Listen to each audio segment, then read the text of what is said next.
Africa is the continent of legends, of snow on the equator, and great collections of animals and birds that can be seen nowhere else.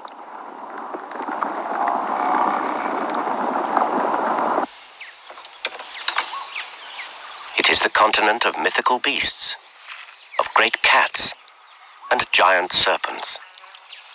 All are the stuff of legend. But one of the most widespread tales in Africa concerns not these spectacular creatures, but a bird. A bird that is said to be a rainmaker, and to have control over the coming of the rains and the flooding of rivers. That is sometimes called the lightning bird, and is said by the legends to be the king of all the birds in Africa. To be king of Africa's birds presupposes something rather special. Is he chosen for his size? If so, it would have to be the ostrich. Or for his beauty, in which case there are candidates of every color, shape, and size.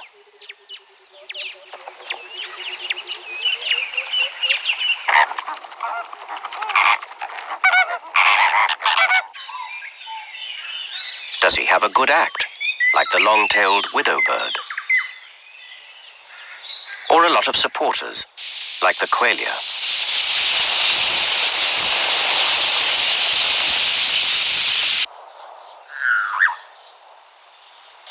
Is he chosen because he is powerful? Or does he just have powerful allies? The proverbial friends in high places.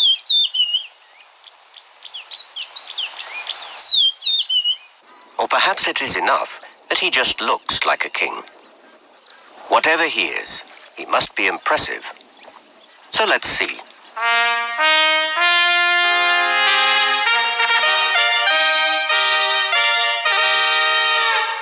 This is the Hamerkop, the lightning bird, the legendary king of Africa's birds. As kings go, and most of them have gone, he's not much to look at, nor is his behavior particularly regal.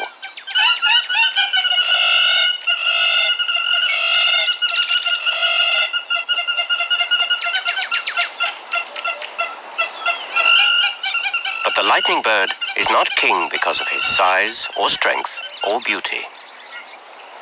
The legends say he is king because every other species of bird brings a contribution of sticks to help build the Hamerkop nest. So, though the monarch himself may be insignificant, his nest is indeed a palace fit for a king.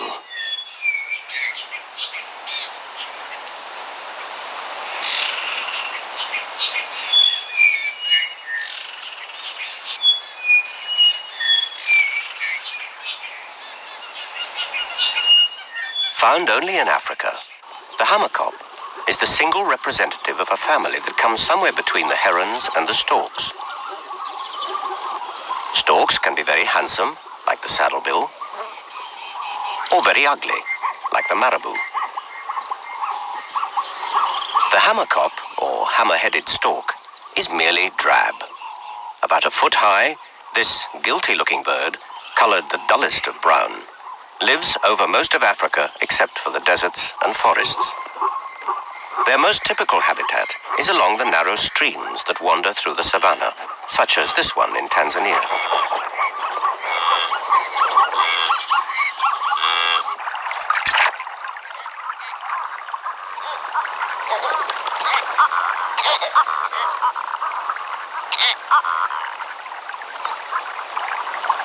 The king of the beasts and the king of the birds.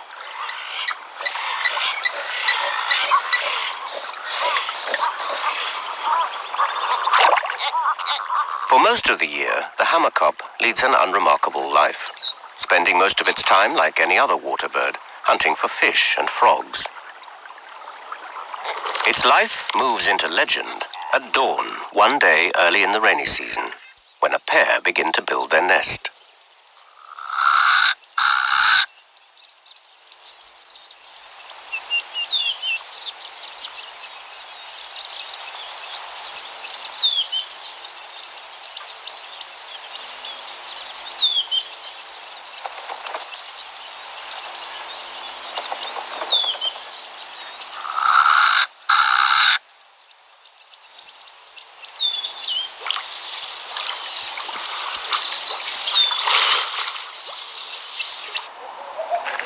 Using plenty of mud to hold the sticks and grass in place, they start by building a flat platform.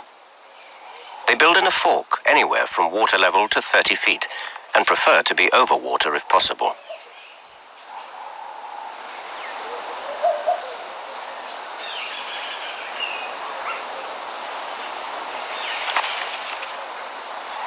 Materials are no problem, as the riverbanks are strewn with twigs and driftwood from earlier floods.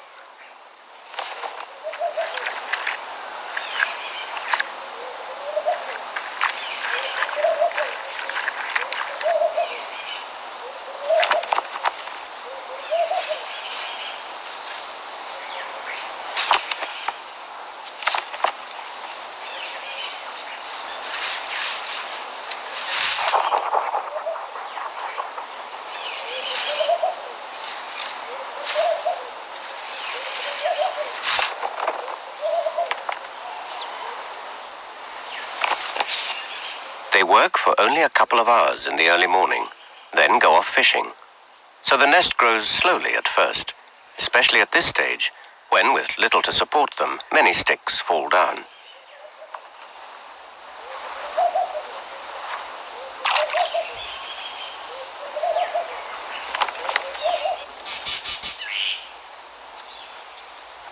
By about day 6, there is a platform some 3 feet across. And now the birds work rapidly in relays to build it up into a deep, strong foundation. They need it, for the finished nest may weigh up to 200 pounds. A platform this size would be sufficient for most storks, even much larger species, but the lightning bird is just getting started.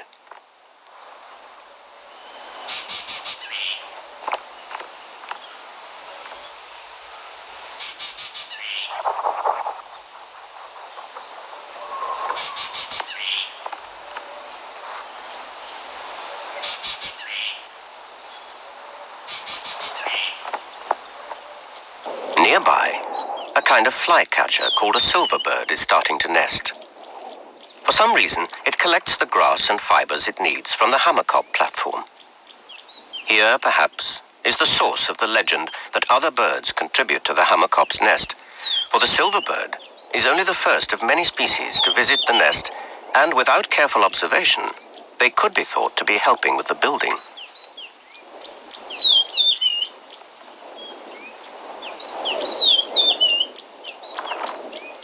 The silverbird is actually taking away tiny pieces with which it relines an old starling's nest it has moved into.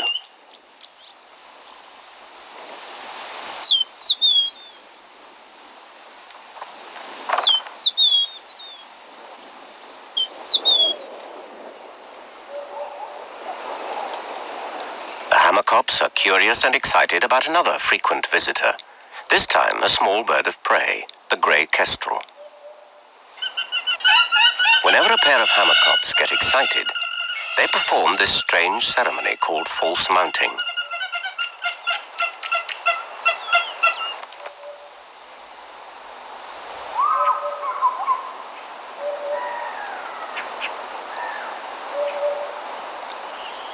It is partly a way of strengthening the bond between the pair, but at times up to a dozen birds will take turns hopping onto each other. So more than anything, it seems to be their way of letting off steam in tense or unusual situations.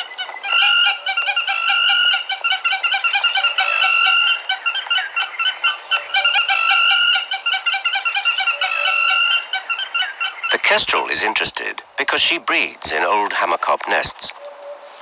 She has only come to make a playful investigation, but a casual observer might think she was helping, and so again, the legend is reinforced.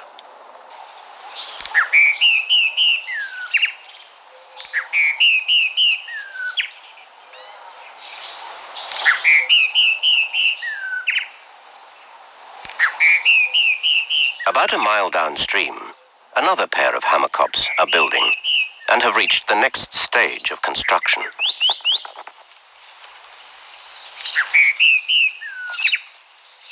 Once a strong platform is in place, they add firmly woven walls about 1 foot high and 2 feet thick. At all stages, mud and grass is used to fill the gaps and cement the whole structure together.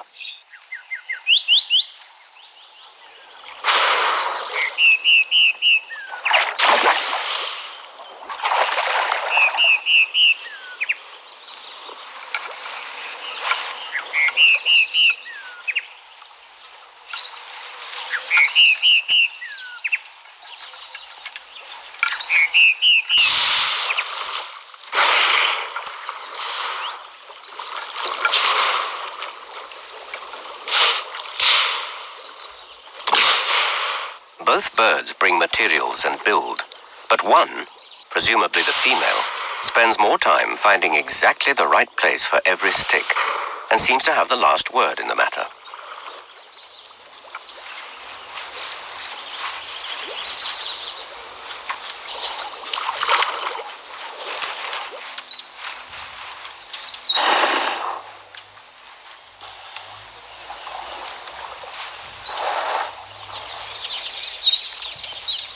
The finished walls are enormously strong.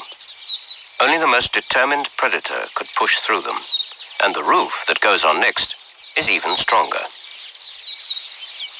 Why the lightning bird builds such a massive nest, about 4 feet high and strong enough for a man to jump on, is not known. They normally raise only one brood per nest, and frequently don't breed in it at all, but use it only for sleeping. It is a huge investment of time and energy, but its advantages are anyone's guess.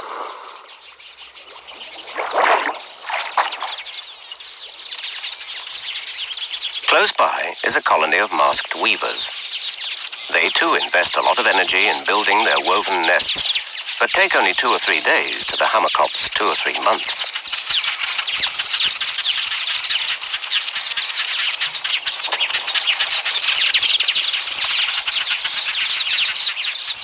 When the nest is finished, the males display to try to attract a mate. The fresh green nest material will dry out within a couple of days, so if a female has not moved in by then, the nest will be abandoned, and often a male will pull it to pieces to make room for a new one.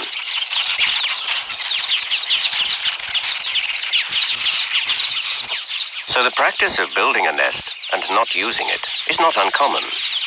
But only the Hamerkop does it on such an epic scale.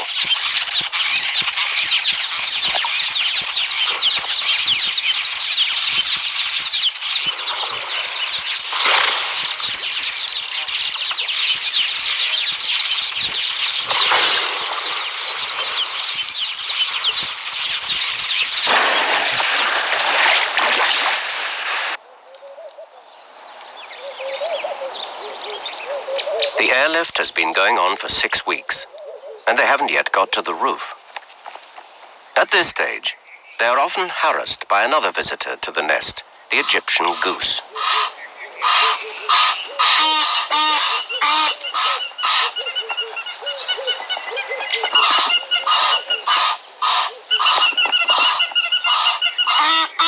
The geese do their excitement display, and the hammerkops do theirs.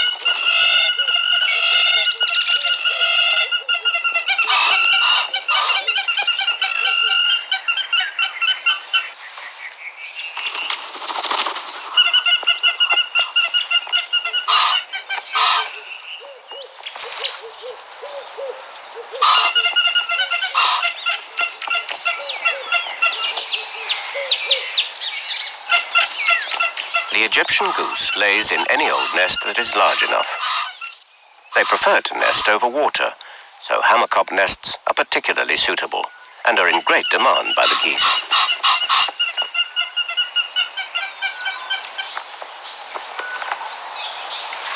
The lightning birds are more than a match for this goose.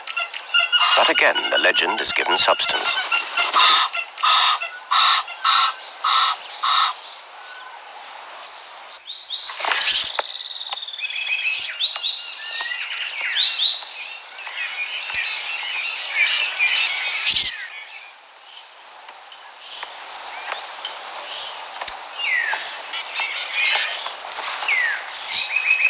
When they build the walls, they leave a notch in one side where the entrance hole will be.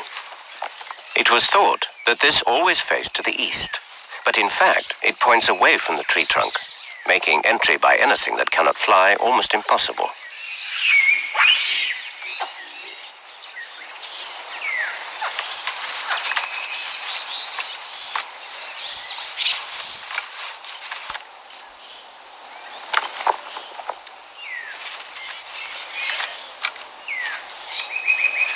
Heavy sticks are now laid across the top of the walls until there remains only a small hole, which is lined with finer material and reinforced with mud.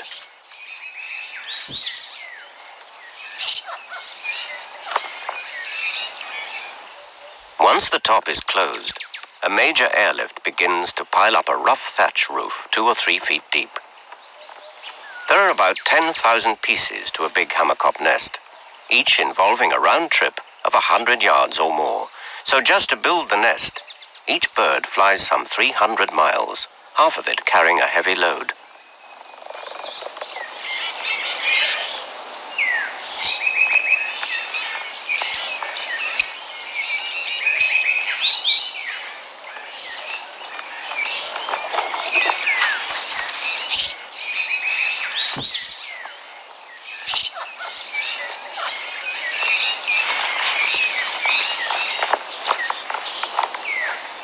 The benefits gained from this enormous expenditure of energy are hard to see. The nest is safer than most, but then again its very size makes it a magnet to predators. There is less temperature fluctuation inside the nest, but that is a tiny advantage for so much work.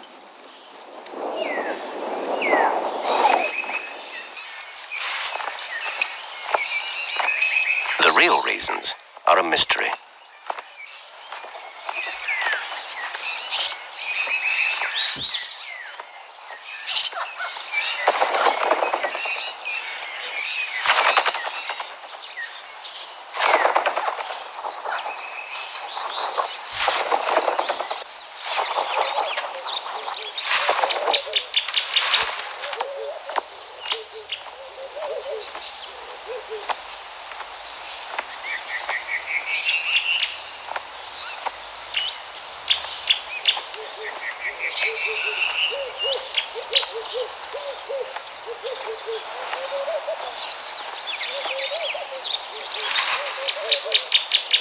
The nest is nearly finished.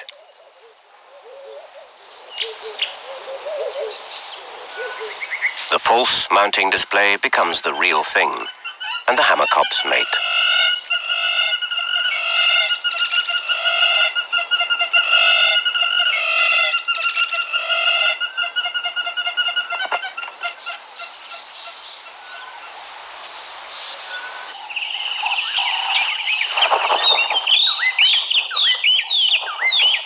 They never stop adding to the roof. But at this stage, they bring a lot of purely decorative items. Large feathers, animals' hooves and horns, shed snake skins, bones, warthog tusks and porcupine quills. All the sinister and mysterious articles you would expect to find in a witch doctor's bag of magic charms. They are placed on the roof of the nest, where they are easily seen by passers-by. And they often include that indispensable witch doctor's prop, a wildebeest tail fly whisk.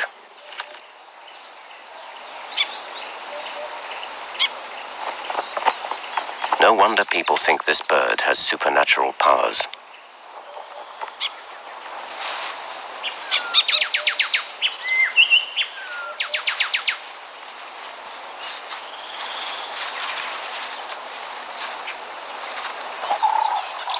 So, after nearly 3 months, the work is finished. A ridiculously extravagant castle, fit for the King Ludwig of the birds. And within 100 yards upstream and down is last year's nest, and the year before's, and perhaps the one before that. All still perfectly sound, still weatherproof and safe, each representing months of hard work, abandoned now to be used by others.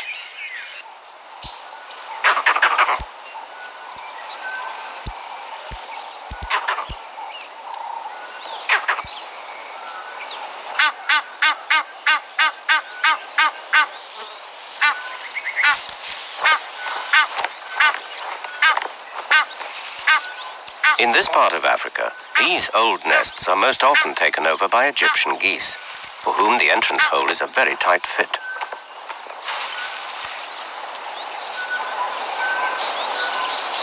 They more commonly lay in a shallow depression on top of the nest, thickly lined with down feathers from the female's breast.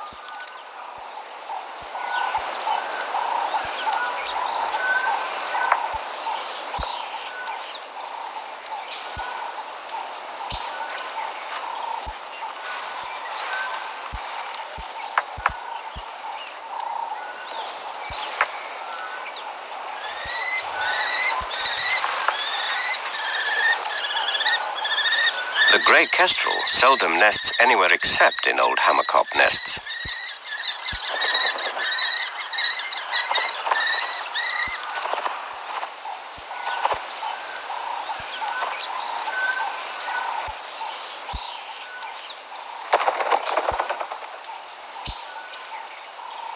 This pair want to move into the nest that already has a goose in the penthouse. But something inside the nest is bothering them. The inner chamber has already been occupied by a family of acacia rats.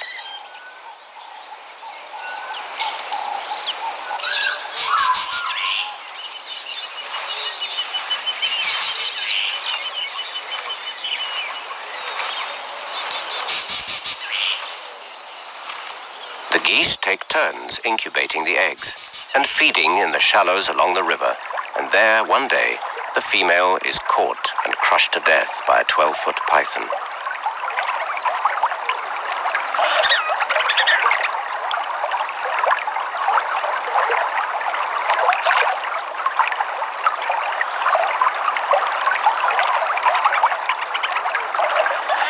The snake will now swallow her at leisure.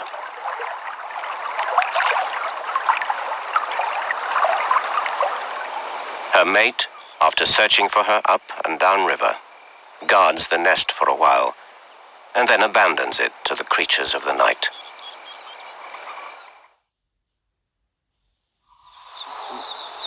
In Africa, an unguarded clutch of eggs is very unlikely to survive overnight.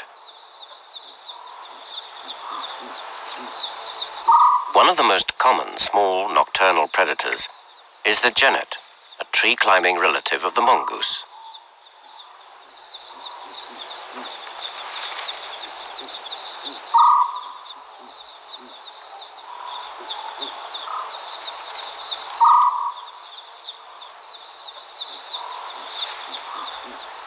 Her mouth is only just big enough to tackle the eggs.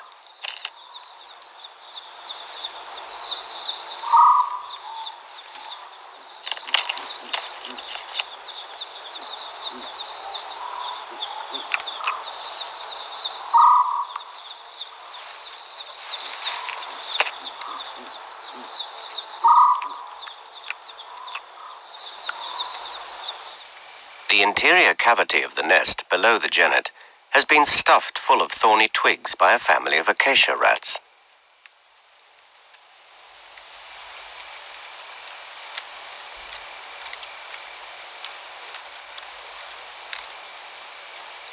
They feed on acacia leaves and seeds and bring back 4-inch lengths of thorn branch to build a dense protective barricade around their grass nest. Placing it inside a hammerkop nest makes it even safer. This is what was keeping the kestrels out. The genet can smell the mice, but she's so full of egg, she's not interested in following them up. She'll sleep it off and come back for more just before dawn.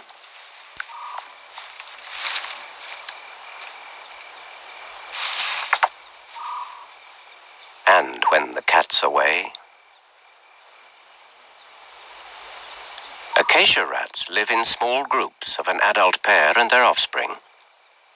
As well as old hammerkop nests, they live in hollow trees, or simply inside large piles of thorns in the treetops.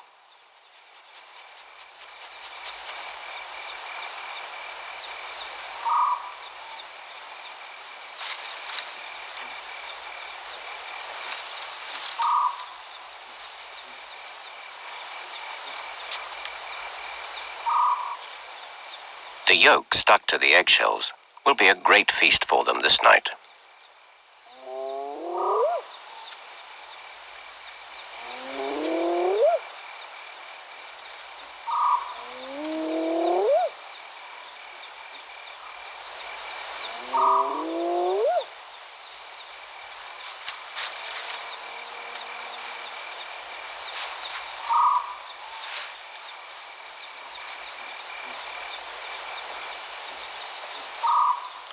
Just 50 yards away, brooding on top of yet another old hammerkop nest, is the rat's main predator, a Verreaux's eagle owl.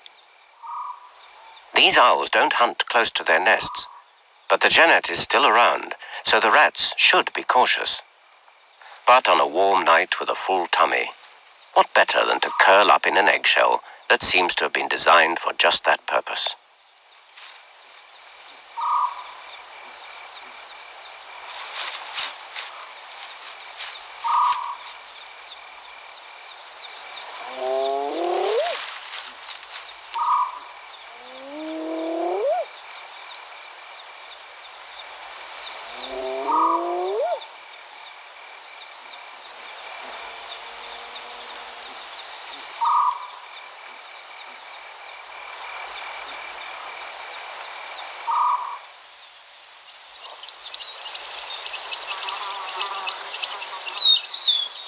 The Verreaux's eagle owl is the largest owl in Africa.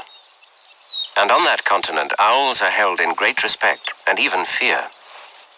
When this ominous bird is seen to spend its day ostensibly guarding the palace, the legend that the lightning bird is king must be considerably strengthened.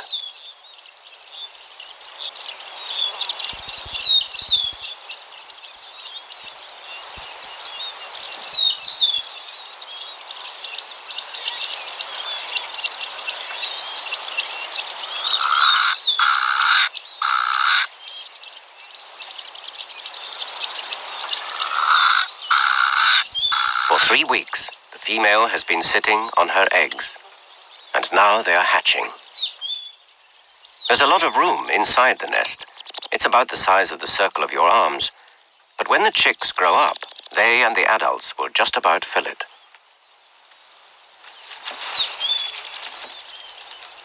The thick walls, floor and roof keep the temperature very even inside, which could perhaps allow the young to be left for long periods while the adults go fishing. But they don't go off for very long, nor is there anything else in their breeding cycle that explains why they should need such a palatial nest.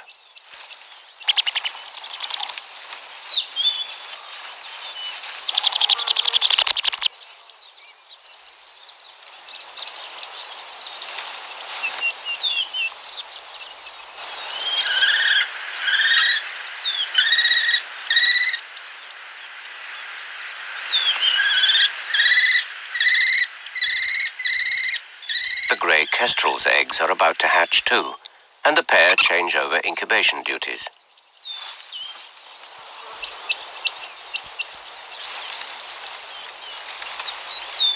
The walls are plastered with droppings, evidence that this is an old nest in which a brood of hammerkops has already been raised.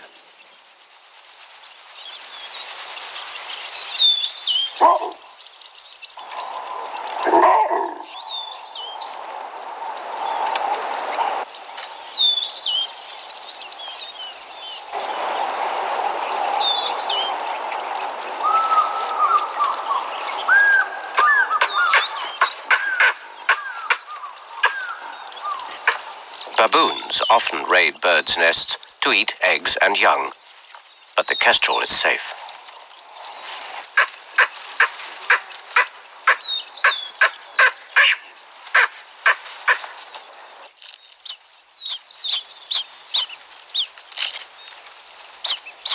For the kestrel, the nest provides a warm, dry place that is far safer and roomier than a hollow branch, and there are very few records of them nesting anywhere other than in a hammerkop's nest. Even their distribution in Africa is linked to the hammerkop and appears to depend on the availability of old nests. The lightning bird's prodigal building habits ensure a steady production of these.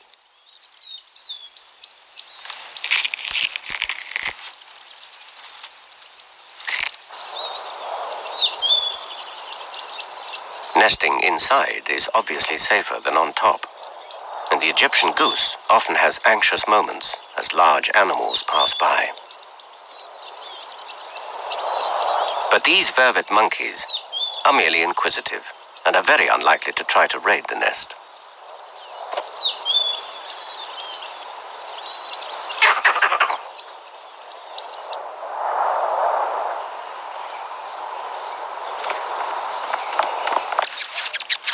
The hammerkops never really stop building, never stop adding to the roof or plastering the walls.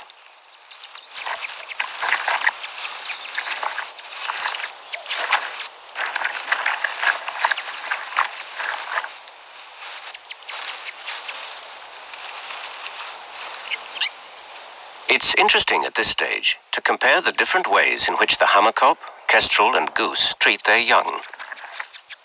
The hammerkop simply regurgitates a mess of fish and frogs and takes absolutely no further interest as the chicks help themselves. If one is sick or weak or smaller than the rest, it gets no special attention and will lose out to its stronger siblings.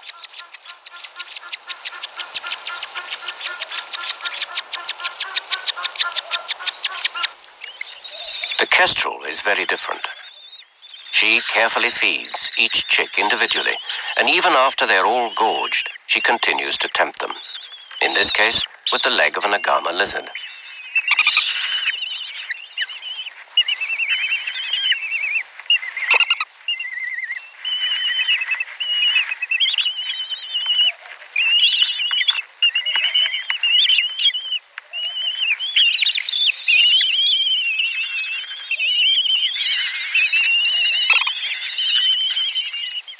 When she's satisfied they can take no more, the female will finish the prey herself.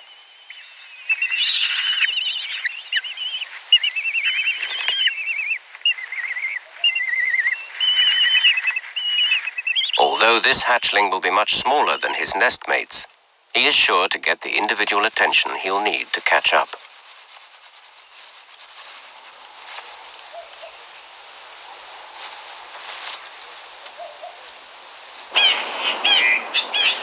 The Egyptian goose does nothing except keep her goslings safe and warm. When they are 48 hours old, they will leap from the nest to the water, and thereafter the parents simply escort them to areas where green food is available, and the young will find it themselves. This gosling, a bit of an explorer, leaves the nest prematurely.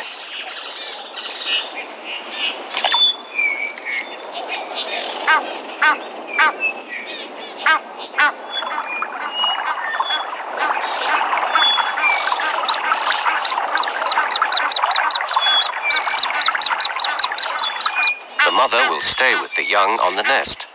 They are the ones behaving normally and they get priority. The fallen gosling will have to pay the price of being adventurous.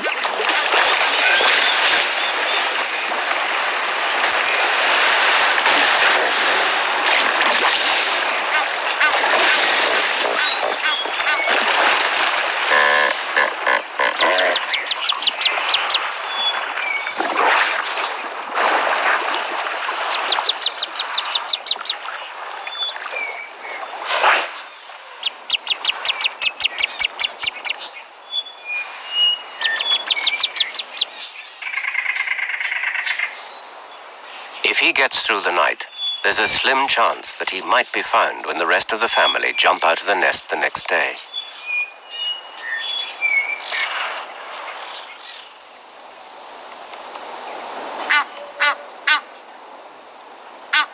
By first light, they have already gone.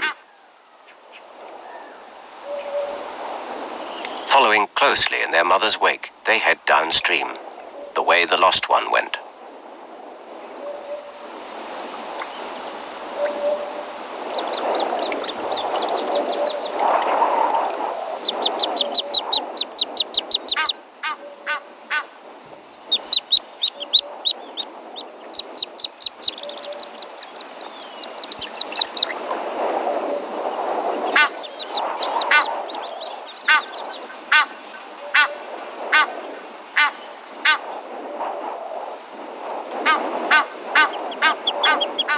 nature is not often so forgiving of a mistake.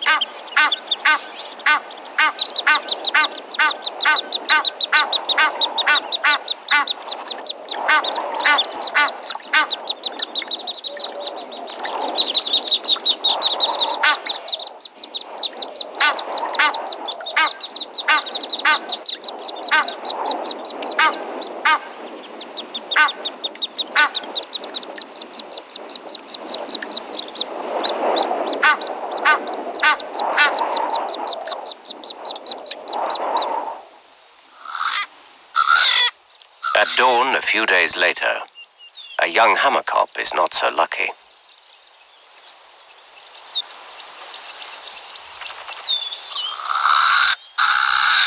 When the female leaves the nest, the two oldest chicks follow her to the entrance, and one tries to look out.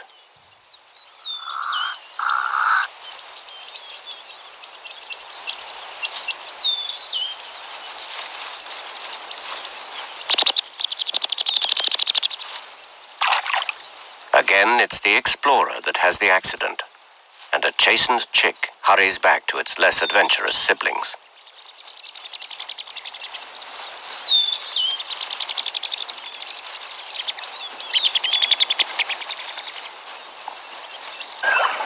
Unlike the goslings, the hammerkop cannot swim.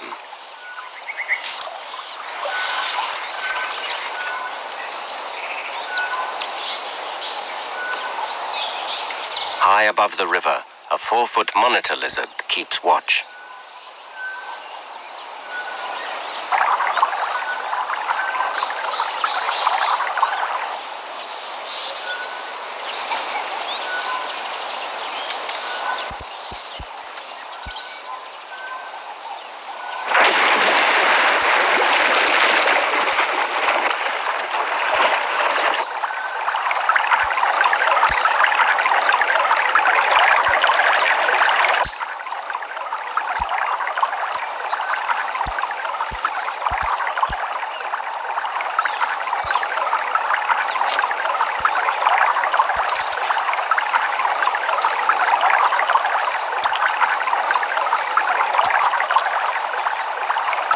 Unable to chew, he must swallow the chick whole.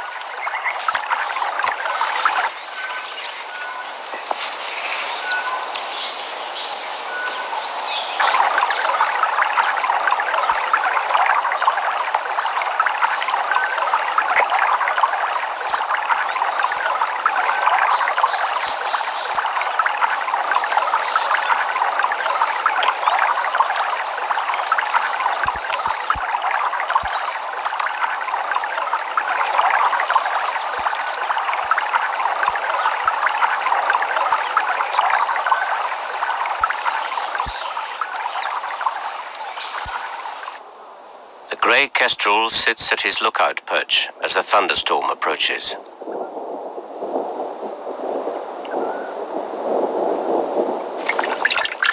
The hammerkop is said to be a bringer of rain and to have control over the flooding of rivers. In some parts of Africa, a witch doctor will suspend a live hammerkop at the height at which he wants the floodwaters to stop, in the belief that the bird will halt the rising waters to avoid drowning. A clever man would know just where to hang the bird so that in all except very wet years, the floods would stop short of the lightning bird, encouraging the belief that both bird and witch doctor had magical powers.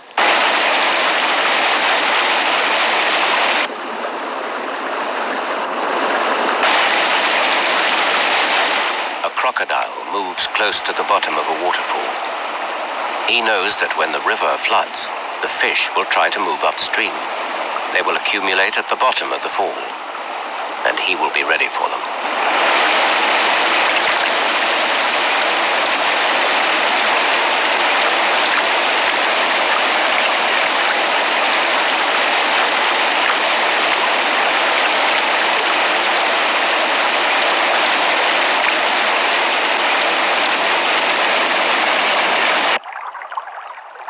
On a small side stream, a hammerkop uses a similar technique where fish move upstream through shallow rapids.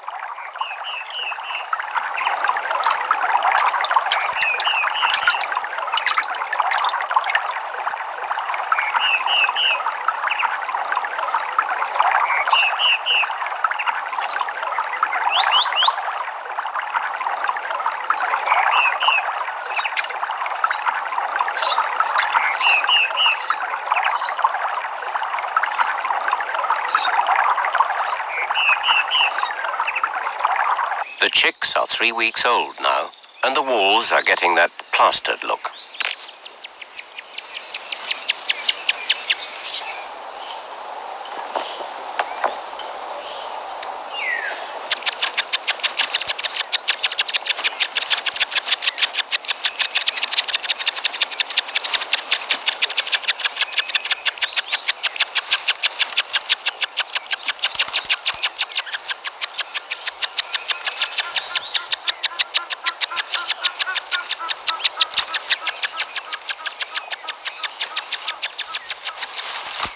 They are growing fast, are very inquisitive, and by 7 weeks already seem keen to start building, the activity that will take up much of their adult lives.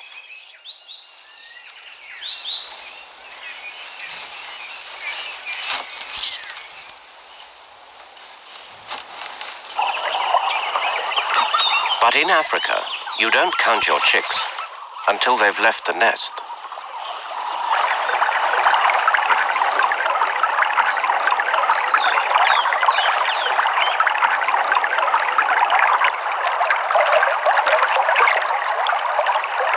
The python is on the move again, and a long snake is one of the few creatures that can get into a hammerkop's nest.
But he's just a day too late.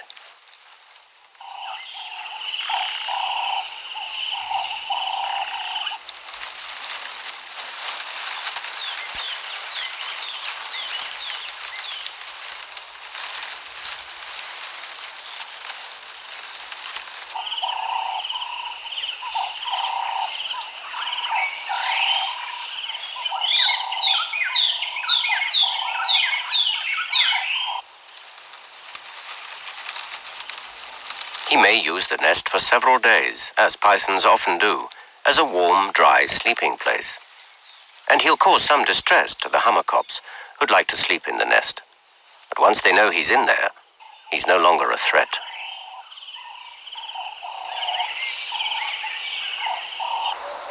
The young hammerkops practice their flying.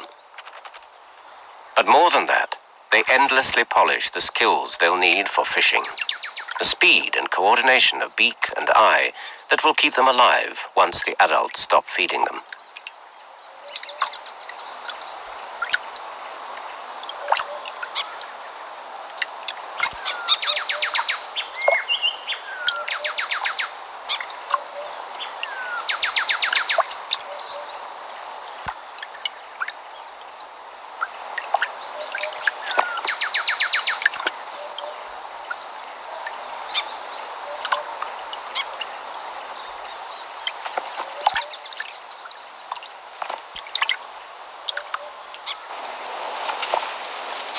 The young kestrels have also left the nest, and they too work on their hunting skills.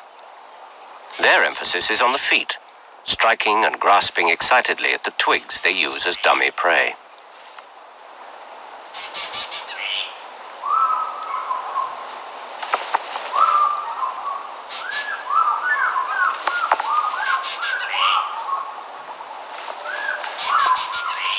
Like the hammerkops, they too will soon be on their own.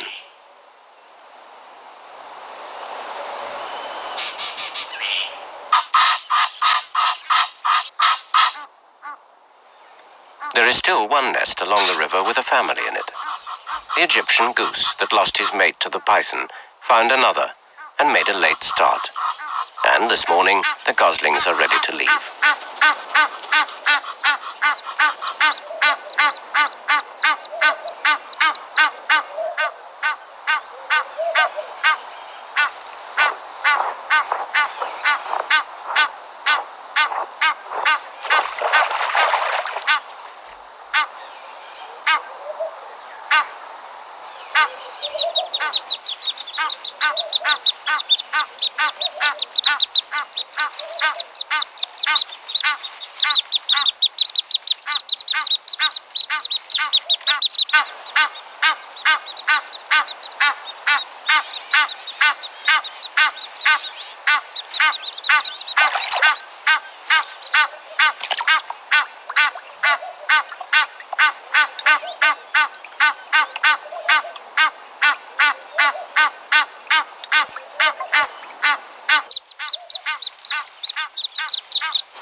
And so, with much help from the lightning bird, another season on the river comes to a successful close.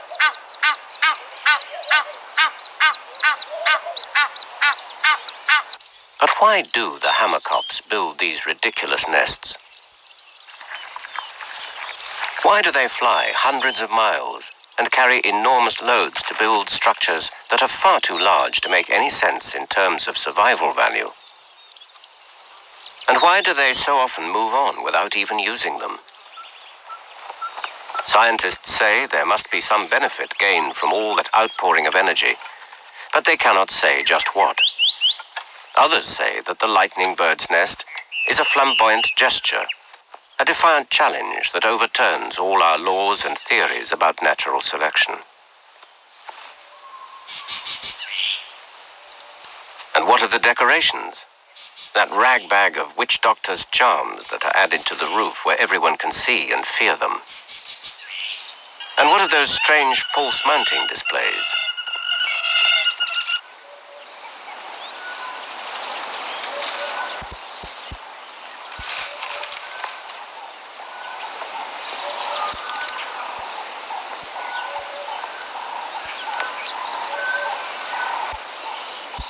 Whether or not he is king, the Hamerkop is certainly the Conrad Hilton of birds, the creator of a chain of magnificent buildings that provide homes and hospitality for a host of creatures.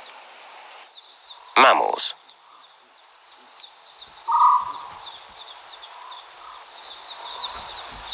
reptiles,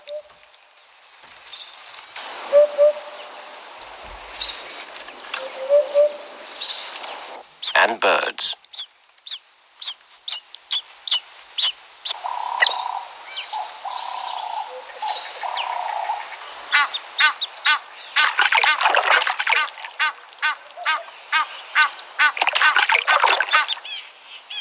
The legends say the Hamerkop is the king of Africa's birds. And until science unravels some of the mysteries of the lightning bird, who are we to say he is not?